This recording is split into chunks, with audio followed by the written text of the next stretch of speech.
episode 36 of the Evil and Eerie Podcast. It is just me again on this wonderful Friday, August 27th. And like I said, sorry you've just got me alone for one more day. Hopefully I will be. I'm going to see Megan this weekend, so hopefully, we should be able to record. And hopefully Michelle and I will record again soon, but, you've got me again. It's going to be an exciting episode, though, so I'm not trying to downplay my importance or my appeal to all of you. But I know you guys like having the co-hosts on, and so do I, so thank you for bearing with me. It's just been a week. It's been a week. And this week is very relaxing. I'm, getting to take it easy this week. Next week, the craziness will start up again, but it'll be manageable craziness. Unlike last weekend, where it was just like, ugh, never again. Never again. Do I just want to end my week the way that I did? But welcome, like I said, to episode 36. We've got another Connecticut ghost story and legend tale that we're going to be reading today, like I mentioned on Wednesday's episode. But before we go into that, like, rate, review, download, subscribe to our YouTube channel, and we are also on Apple Podcast, Podbean, Spotify, and you can follow us on all of our socials. Look us up at Evil and Eerie Podcast or Evil Eerie Podcast. Either way, you should be able to find us, and hopefully, you guys are doing well. It is the end of another week. And weeks just go by so quickly. Weeks and days go by so quickly when you're not in school. When you're in school, they drag. So, I do kind of like that the weeks are like passing by and like the weekends come sooner. But at the same time, I'm like, dang, I wish it would slow down. Now that I don't want it to pass, I don't need time to pass. I kind of want it to slow down. You know what I mean? But I don't know. Like I said in the last episode, can't believe it's almost September, but the good news about September is that Luca is coming back. I mentioned in the last episode that she will be back from her trip. It's been about 2 months since we've seen her, so she'll be coming back to work. Her and I make a good team at work. We record videos for the YouTube channel, and I haven't been able to do it as much because it's not easy to really do on my own. She's very proficient in cinematography and recording and all that. So she does all of the behind the camera work, which I don't really have training in, to be honest with you. And I do I go in front of the camera, and I am the writer. So we both have our niche, and it really, we make a good team. So I'm hoping that when she comes back, we can just jump right into things. And she'll also be back in the podcast. Like I said in the last episode, I don't know how many of you miss her. Sometimes I don't. Sometimes I do. No, I'm kidding. We all miss her, and we're excited to have her back on the show. It's not, I miss having someone that I bounce my sarcasm off of, because I like to be a very sarcastic asshole, and it's not easy to do it with myself. So I need her here to do my eye rolls and my dramatic actions. So I'm excited to have her back. So I know I said on Wednesday's episode that I had an announcement of sorts to make.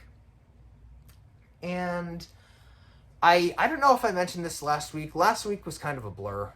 I taped Fridays and Monday of this past week's episodes on last Friday. And I just, at that point, I was so sleep deprived. It was so early in the morning. And I just, that weekend was just hell on heels. So I don't recall if I've mentioned this, so it might be old news, but I don't know. I am in the process of putting together my first legitimate book. And now, as I'm saying this, I think I did mention this already, because I said I wrote a book in high school, the summer going into college, and it just absolutely sucked. It absolutely sucked. But, this, sorry, I've got a bug bite. It's distracting me a little bit.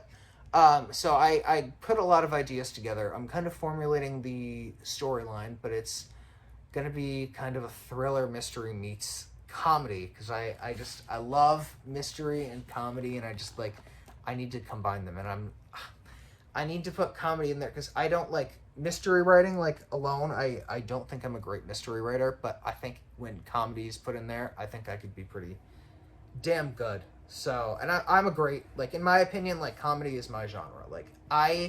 Out of all this, everyone has their genre. For me, it's comedy. And unfortunately, comedy is not really a standalone novel genre. It's more of screenwriting. So, TV shows and movies are a lot easier to write comedy than with books. But I don't know. I love writing fiction, and comedy is my strong suit. So I'll keep you guys updated on if and when I get that done. I mean, not if, I will get it done. So it's just a matter of when. I will need test readers, so I will kind of put out feelers and maybe some, reach out to, reach out if you're interested. And I'll pick a couple of people to test read it, because I would love the feedback. And then I'll also keep you updated depending on what I do. Haven't decided yet whether I should look for an agent straight out of the gate, or if I should try and self-publish. I am not quite sure which, because I know there are a lot of pros and cons with both. The problem is I am not a very patient person, and the looking for an agent, which would ultimately probably be the better route, would be time consuming. So I don't know, but I'll keep you guys updated, and I'm going to probably start piecing it together a little bit more today. Someone's home. Oh God. Oh, people are home. I don't like when people are home in the house. Okay, but anyway, today we are doing another story. Fort Griswold's Gruesome Ghosts. So we are back in Griswold, Connecticut, apparently, today. Oh, no, we're not. Never mind. Well, in the last episode, we were in Griswold, Connecticut, which I didn't know was a thing. And I said I was going to research Griswold, and I didn't. And I knew I wouldn't. I was just I was about to put it up on my phone and Google search it, but I didn't. Oh, no, I don't need to. But I was yeah, we're not doing this. We're just going to jump into the next episode because I've got stuff I've got to do. So, without further ado, Fort Griswold's Gruesome Ghosts. During the War for Independence, many fortifications were erected on hills and ledges along the coastline to protect the towns from the British invasion. New London Harbor was home to many privateer ships commissioned by the state of Connecticut to raid and capture enemy vessels.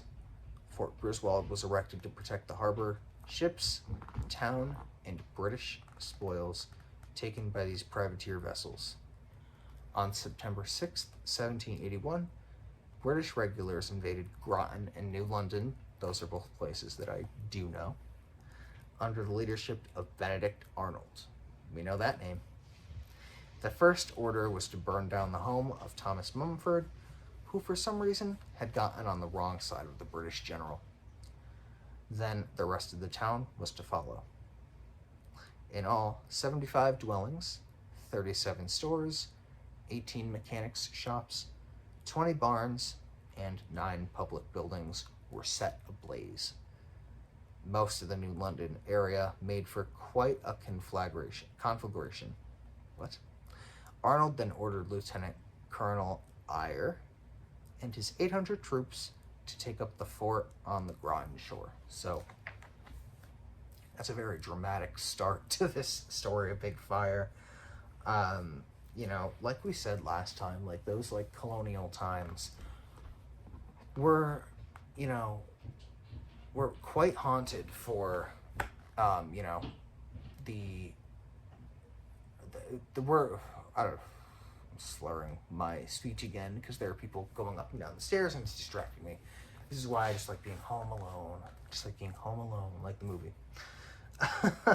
Nothing like the movie, but the colonial times were like the most haunted, I feel like, in the country. Like, I feel like they set the tone for like the ghost hauntings of the country, just because it was such a creepy time.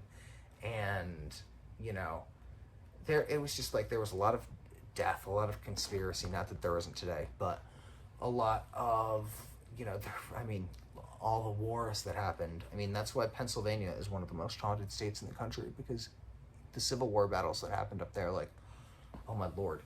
And like, think of how many ghosts didn't get proper burials. That's one of the reasons why some of them stick around and haunt, because they didn't get proper burials, And like that, same with like the Native Americans, like that, because a lot of them also were just like killed without, That's why a lot of like Native American reservations and stuff like that are haunted. So, like I said, dramatic start.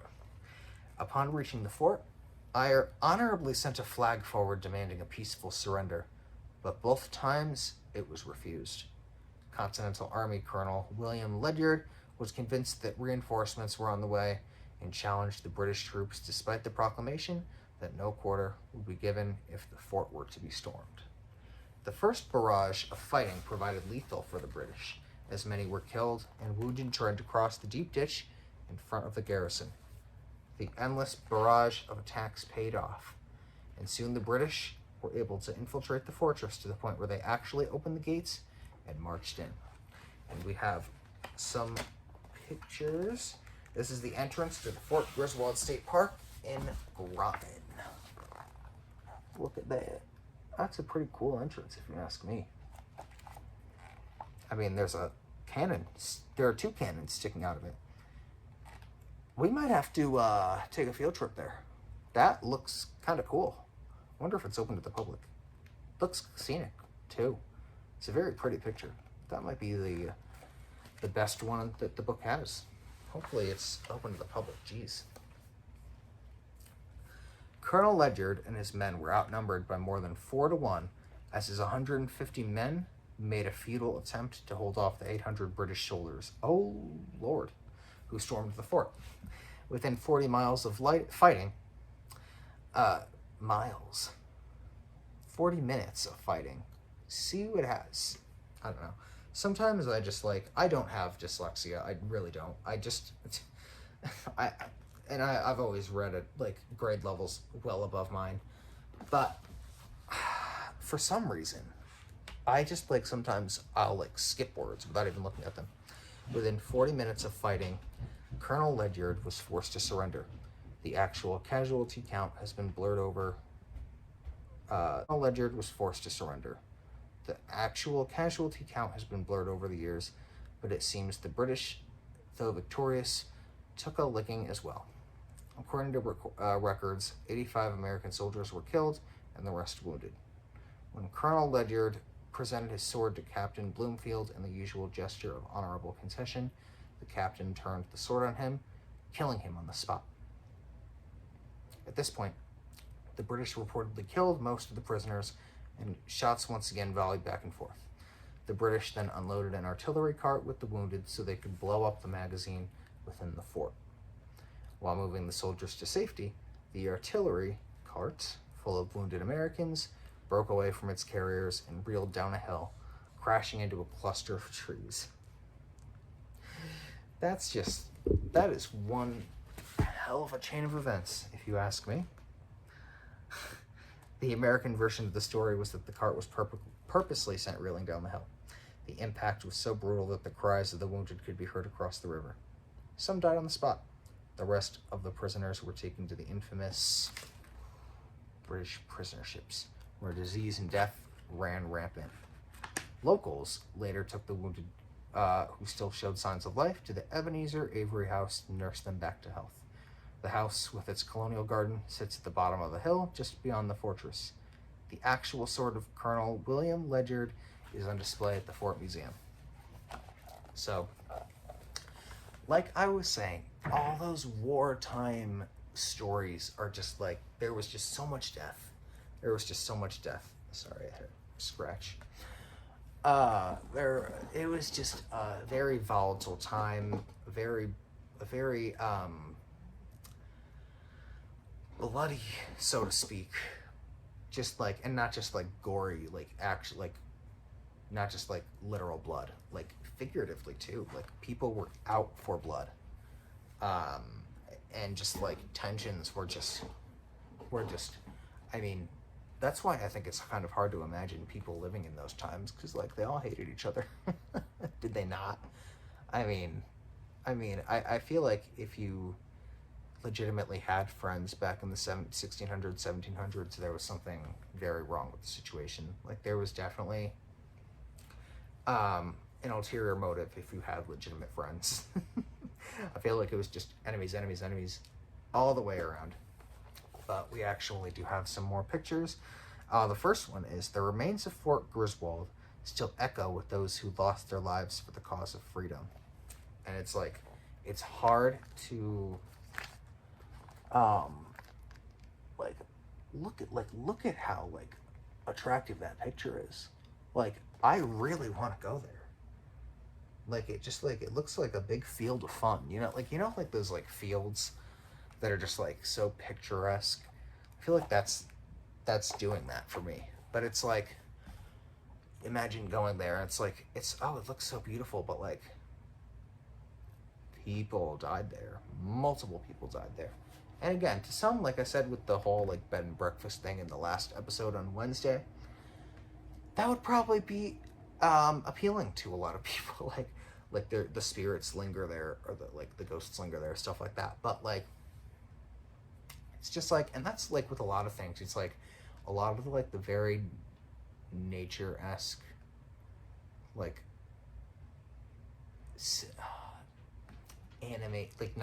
like serene, peaceful like scenes have the darkest histories. And that's like, I don't know if you guys have seen Tales from the Dark Side, the TV show from the 80s. It's basically like a Twilight Zone, except I find it scarier.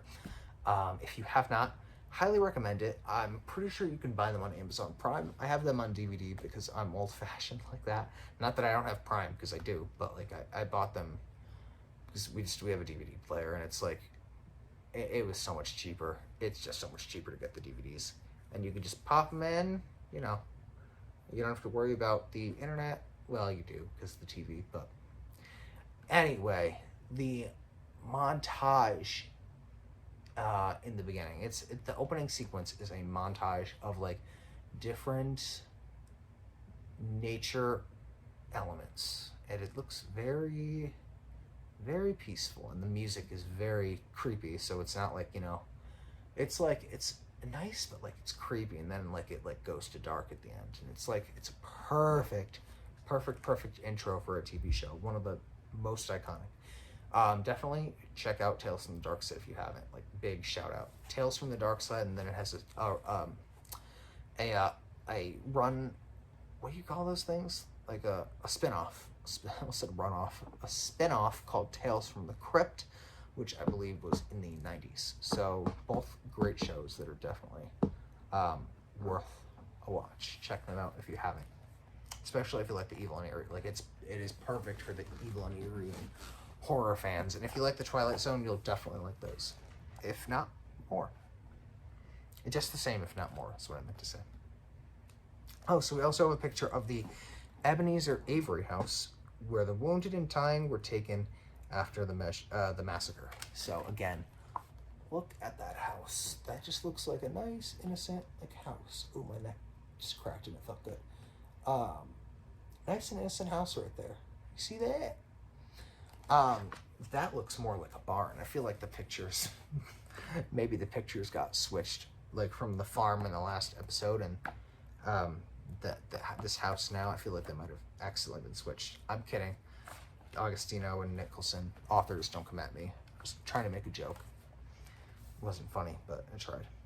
So that's like, again, but I mean, like, I get haunted vibes from it. It's a very old looking house, and anything like old looking just gives me the creepy, ghosts are definitely surrounding this area vibes. So, not to say that, it's definitely like, not, but it looks good. I would stay there.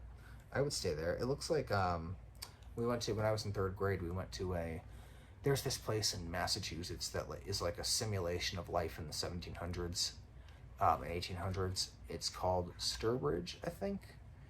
And I mean, a lot of states have them. It was like old-timey, like you get to experience what life was like back then, and they had a lot of houses that looked like that. And a lot of them were like schoolhouses or courthouses, or like places of religious worship. And I guess sanctuaries for the people that got injured during the battles. So they're all one and the same. One and the same, I mean creepy one and the same. So anyway, let's move on, shall we? All right, let me find where I was in this wonderful. And you guys have a the next time we look at the, I'm not going to give anything away, but the next time we crack open Connecticut Ghost Stories and Legends, because I'm looking at this next story, you guys are in for a treat. You really are, because the next one is a doozy, and it is somewhere that I was recently too, which is a little bit concerning, but at the same time I kind of wish I'd seen it. Anyway, we're moving on now. All of the dead, both British and revolutionaries, were buried in a mass grave at the gates of the fort so hastily that many of them were barely covered by the soil. In the end, the British lost 51 men to the 85 suffered by the American side. Ooh. Okay, so, I mean, the British had 800 and the Americans had 150. For the British to have lost 51 and the American to, like, have lost 85, like, obviously the Americans lost more, but, like, they did some damage with a lot less men. The Americans did some damage on the British, I must say. And I mean, again, we're going back to like these bodies were barely covered by I thought I knocked my tripod down for a second. I heard something, but we're still standing. So I mean, it's like, you see what I like meant by like the like improper burials, and how the improper burials lead to all of the hauntings. That's what I'm saying. Like it's I'm telling you, it's those ghosts that are like, they're coming back because they need a final resting place, and they're probably scouting the earth to find it. Or maybe they're just fooling with people because it gives them past life entertainment. Who knows? Because that's what I'm going to do when I'm dead. Okay. Today, the fort along the Ebenezer Avery house is a museum and tourist site where people can visit and experience for themselves a bit of the past. For in some cases, a bit of the past still lingers within its walls. Ooh. Paranormal groups have recorded EVPs or ghost voices in the fort. The voices speak in an old English dialect, which would be normal for either side in the era the battle took place. People have taken photos of strange orbs and mist in the fort, suggesting that a strong source of energy still lingers within. Haunted Times magazine, along with the New England Paranormal Research Agency and Atlantic Coast Paranormal Research Group, it's a mouthful, captured a face on film in the Avery house. In the staff headquarters, they caught the voice of a little girl reciting her ABCs.